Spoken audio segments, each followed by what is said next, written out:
Dear learners, online থেকে free domain hosting নিয়ে website বানানোর ধারাবাহিক টিউটোরিয়ালে ছিলাম আমরা।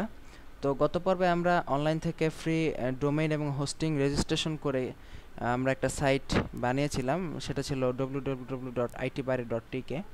তো সেই সাইটটার শেষ পরিস্থিতিটা এরকম ছিল। তো এরকম কেন হলো? আমরা তো সাধারণত ওয়েবসাইটগুলো এরকম দেখি না। তো এর মূল কারণ হলো আমাদের ওয়েবসাইটটি ডোমেইন হোস্টিং দিয়ে সেটিং করা হয়েছে ঠিকই, কিন্তু এতে কোনো প্ল্যাটফর্ম নাই। তো কেমন প্ল্যাটফর্ম? ওয়ার্ডপ্রেস বা জুমলা এই ধরনের সিএমএস প্ল্যাটফর্ম দিয়ে সাইটটিকে ডিজাইন করা হয়।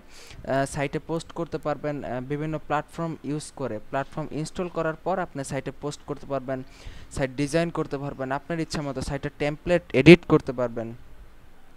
তো চলুন আমরা আজকে ওয়ার্ডপ্রেস প্ল্যাটফর্ম, ওয়ার্ডপ্রেস সিএমএস কীভাবে ইনস্টল করবেন আপনার ওয়েবসাইটে সেটা দেখাবো।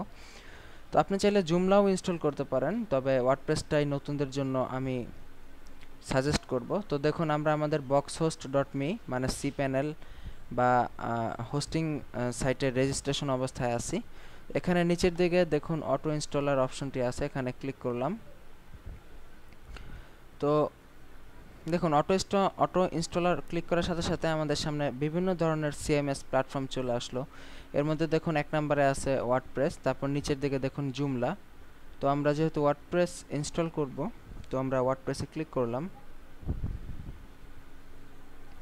তো দেখুন ওয়ার্ডপ্রেস প্ল্যাটফর্ম আমরা ক্লিক করব। তো এই জন্য আমাদের অ্যাডমিনিস্ট্রেটর ইউজার নেম দিতে হবে। তো আমরা এখানে আপনি আপনার ওয়েবসাইটে যে ইউজার নেম দিয়ে লগ ইন করবেন সেই ইউজার নেম দিতে হবে। আপনি আপনার ওয়েবসাইটের ওনার হিসেবে যে ইউজার নেম দিয়ে লগ ইন করবেন সেটা দিবেন। এখানে আমরা ইউজার নেম হিসেবে একটা সিলেক্ট করতে পারি। ওকে, এখানে আপনি আপনার নির্ধারিত পাসওয়ার্ড দিবেন। আমরা নির্ধারিত পাসওয়ার্ড বাংলাদেশ দিলাম। তো ইনস্টল ওয়ার্ডপ্রেস 3.3.1 আমরা এখানে এটা ক্লিক করলাম। ওকে,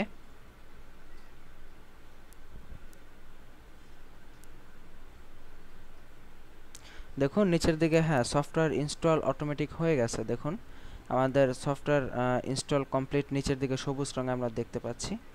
উপরে দেখুন একটি নোটিফিকেশন চলে আসছে, ইনস্টলেশন ইউআরএল। আমার ইউজার নেম এই যে পুরো পার্টটা আপনি অবশ্যই কপি করে আপনার কাছে সংগ্রহে রাখবেন। এখানে বিভিন্ন আপনার যাবতীয় ইম্পর্টেন্ট জিনিস দেওয়া আছে, যেমন দেখেন এখানে দেওয়া আছে অ্যাডমিন লগইন ইউআরএল। আপনি কোথা থেকে আপনার সাইটের জন্য লগ ইন করবেন ওয়ার্ডপ্রেসে, তো সেই ইউআরএলটা এখানে দেওয়া আছে। আপনার ইউজার নেম দেওয়া আছে, পাসওয়ার্ড দেওয়া আছে, সব কিছু। এটা আপনি কোনো সেফ জায়গায় এটা কপি করে নিয়ে রাখবেন। আর যদি রাখতে ভুলে যান তাহলেও সমস্যা নাই, পরবর্তীতে আপনি এটা পাবেন। কোথায় পাবেন সেটা আমি অবশ্যই দেখাবো। তো চলুন দেখি। আমরা তো ওয়ার্ডপ্রেস ইনস্টল করা কমপ্লিট হলো। দেখুন এখানে কনফার্মেশন দেখাচ্ছে ওয়ার্ডপ্রেস কারেন্টলি ইনস্টল সফটওয়্যার। তো আমাদের সাইটের বর্তমান পরিস্থিতিকে আমরা একবার দেখে আসি। itbari.tk। তো দেখুন আমাদের সাইটের চেহারা কিন্তু চেঞ্জ হয়ে গেছে। এখন কিন্তু আমাদের ওয়েবসাইটটিকে একটি ওয়েবসাইটের মতো মনে হচ্ছে, এর আগে কিন্তু এরকম ছিল না। তো ওয়ার্ডপ্রেস ইনস্টল করার সাথে সাথে ওরা একটি ডিফল্টভাবে ওদের এই একটা থিম, ওদের এই থিমটা ডিফল্টভাবে সেভ করা আছে। এখানে কোনো পোস্ট নাই, দেখুন হ্যালো ওয়ার্ল্ড এরকম দেওয়া আছে ওদের একটা পোস্ট। তো এখন আপনি চাইলে আপনার সাইটে পোস্ট করতে পারবেন এবং কমেন্ট করতে পারবেন। তো সেটা কিভাবে করবেন সেটা ইনশাআল্লাহ আমরা নেক্সট টিউটোরিয়ালে দেখাবো। আমাদের আজকের টিউটোরিয়ালের মেইন যে উদ্দেশ্য ছিল সেটা হলো কীভাবে ওয়ার্ডপ্রেস ইনস্টল করবেন।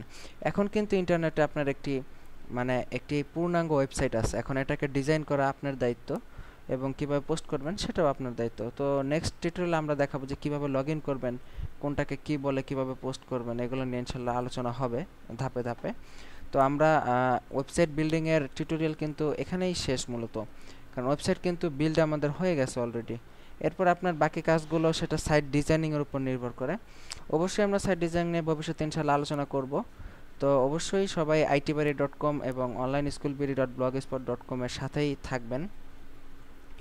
টিউটোরিয়ালগুলো ইনশাআল্লাহ অবশ্যই আপনারা নেক্সটে পাবেন এবং আরও বিভিন্ন ধরনের টিউটোরিয়ালের জন্য আপনারা এই সাইটগুলোতে অবশ্যই ভিজিট করবেন। তো সেই প্রত্যাশায় আপনাদের এই টিউটোরিয়াল আজকে এখানেই শেষ করছি। সবাইকে ধন্যবাদ, ভালো থাকবেন, আল্লাহ হাফেজ।